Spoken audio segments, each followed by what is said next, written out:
Olá, tudo bem? Bem-vindos aqui ao nosso canal para mais um vídeo. Hoje eu vou responder uma questão interessante, parece que é uma irmã. Ela diz assim: paz, pastor.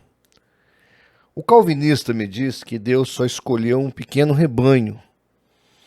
E esse pequeno rebanho são os eleitos para ir para o céu. O resto, Deus teria decretado para queimarem nos quintos dos infernos. O calvinista me citou o texto de Mateus 22:14. Muitos são chamados e poucos escolhidos. Logo, gostemos ou não, segundo ele, só vão se salvar alguns eleitos escolhidos pelo mistério divino antes mesmo de nascerem. Como responder isso? Eu sou uma dessas que estou quase maluca com essas doutrinas pirotécnicas que mais faz mal do que bem. Amém.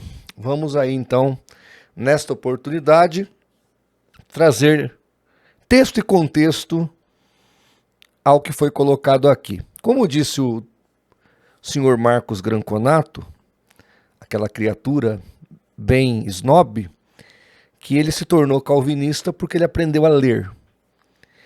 Eu vou mostrar para vocês, então, a importância de ler o texto e o contexto para não usar de pretexto para criar heresias, entre elas a de que tudo está escrito de um jeito irrevogavelmente que nada pode ser feito. Na verdade, essa doutrina já existia, bem antes do cristianismo, foi criado por Zenon. Zenon, ele elaborou o estoicismo. Ele não é propriamente uma religião. O estoicismo é uma filosofia que diz justamente isso. A vida é um jogo de cartas marcadas e você nada pode fazer para mudar o seu futuro. Essa é a filosofia greco-romana. Veja que é uma coisa pagã, fundada e criada por Zenon. Depois isso evoluiu para a religião. Aí vem a gnose e o maniqueísmo. Tanto a gnose quanto o maniqueísmo vai beber no estoicismo. Vai ter o sincretismo com o cristianismo. E através do tal do Santo Agostinho, essa filosofia vai ser embutida a partir do século V na cosmovisão cristã, que até então não existia, tá bom? Até pretendo fazer um vídeo disso para mostrar para vocês que até o século V não existia nenhum resquício de calvinismo na patrística. Mas numa oportunidade eu faço isso. Já eu vou responder aqui esta questão, mas antes, rapidamente, escute aqui os meus recados. Este mês, no dia 30, às 22 horas, vamos sortear aqui uma belíssima Bíblia Apologética do Instituto Cristão de Pesquisas com apócrifos. Então, se você quer concorrer a esta Bíblia, seja nosso parceiro. Vai lá no site do apoie-se/CACP, se inscreva, contribua, seja nosso parceiro e todo dia 30 você concorre a materiais apologéticos. Inclusive, não vamos sortear só a Bíblia Apologética, vamos sortear também livros apologéticos do CACP. Outra informação importante é o nosso app para todas as plataformas de celulares. E se você ainda não se inscreveu, se inscreva, curta, compartilhe e divulgue o nosso vídeo. Então, muito bem.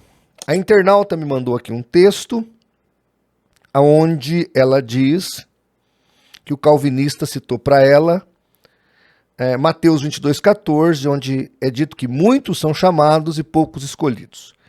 Pegue sua Bíblia aí, Mateus capítulo 22, e vamos ler então a parábola das bodas. E vamos ver se essa parábola, já que é o contexto do texto, e é ou não pró-calvinístico. Olha lá, de novo entrou Jesus a falar por parábolas, dizendo-lhes: o reino dos céus é semelhante a um rei que celebrou as bodas de seu filho. Então aqui está claramente falando de Deus e Jesus. Deus é o rei e Jesus é o filho do rei, que é enviado para fazer uma boda com a sua noiva. Então enviou os seus servos a chamar os convidados para as bodas, mas estes não quiseram vir. Obviamente aqui os convidados que não quiseram vir está falando dos judeus. E veja a palavra convidados quantas vezes se repete. Não há um decreto impositivo. E olha que nós estamos falando aqui de uma história hipotética que poderia, na realidade, no mundo antigo, o rei decretar que todos viessem. Porque o imperador tinha esse poder, o rei tinha esse poder. Então ele pede para os convidados virem. Aí enviou ainda outros servos, versículo 4. Com esta ordem, dizei aos discípulos, eis que já preparei o meu banquete, os meus bois e cevados já foram abatidos, e tudo está pronto, vinde para as bodas. De novo, dizei aos convidados, versículo 4. Versículo 5. Eles, porém, não se importaram e se foram, um para o campo, o outro para o seu negócio. E outros, agarrando os servos, os mataram e maltrataram e mataram. O rei então ficou irado, enviou suas tropas, exterminou aqueles assassinos e lhes incendiou a cidade. Então disse aos seus servos, está pronta a festa, mas os convidados não eram dignos. Então veja, de novo a palavra convidados. Versículo 9, ide, pois, para as encruzilhadas dos caminhos, convidai, veja de novo a palavra, convidai para as bodas a quantos encontrardes. E saindo aqueles servos pelas estradas, reuniram todos que encontraram, maus e bons, porque a salvação é pela graça, então não é por méritos, maus e bons. E a sala do banquete ficou repleta de convidados. Veja quantas vezes a palavra convidados é repetida. E aqui nesse contexto, como era o rei, não precisava convidar, era decretar. Todos que tinham que vir. Se o rei falasse, ó, todo mundo vai lá na praça que eu estou chamando. Aí se não fosse, é só você estudar um pouco de história antiga. Mas olha aí, versículo 11. Entrando, porém, o rei, para ver os que estavam à mesa, notou ali um homem que não trazia veste nupcial. Perguntou-lhe, amigo, como entraste aqui sem a veste nupcial? E ele então emudeceu. Então ordenou o rei aos serventes, amarrai-os de pés e mãos e lançai-os fora, para as trevas. Ali haverá choro e ranger de dentes. Aí vem a frase, porque muitos são chamados e poucos escolhidos. Então veja, esse camarada teve a chance de ser um dos convidados. Aliás, ele foi convidado. Ele só não pegou as vestes nupciais. Ou seja, ele não se apropriou para esta festa. Então ele foi jogado para fora. E aí vem o contexto, porque muitos são chamados e poucos escolhidos. Ou seja, o problema das pessoas que foram chamadas é que muitas delas não quiseram, elas não quiseram ouvir. Elas não deram ouvidos ao chamado do rei. Mas todas foram chamadas. Esse muitos aí, na verdade, a ideia dele é uma amplitude geral. Todos ali, pelo contexto, foram chamados. Poucos foram escolhidos, por quê? Porque só foi escolhido quem aceitou o convite. Só foi escolhido quem atentou ao que o rei disse. Lá em Mateus 23, 37, Jesus diz assim, Jerusalém, Jerusalém, quantas vezes eu quis te ajuntar como uma galinha junta os pintinhos seus debaixo das suas asas, mas vocês não quiseram. Lá em Apocalipse está dito, quem quiser venha e tome da água da vida. É quem quiser. O convite está feito a toda a humanidade através da igreja.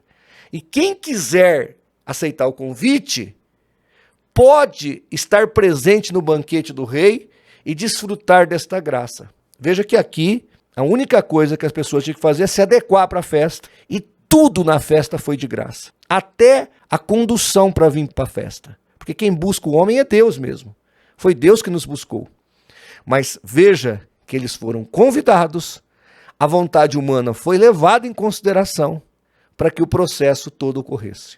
Então, porque muitos são chamados e poucos escolhidos, não é um texto apropriado, pelo contexto, à doutrina calvinística. Mas a doutrina calvinística está mais apropriada ao estoicismo pagão do que à palavra de Deus. A palavra de Deus é muito clara. Deus ordenou que todos fossem convidados. Inclusive, essa é a missão da igreja. Pregar o evangelho a toda criatura. Então, minha irmã, você que está aí um pouco perturbada com isso, não se deixe perturbar com isso. Leia o texto e o contexto.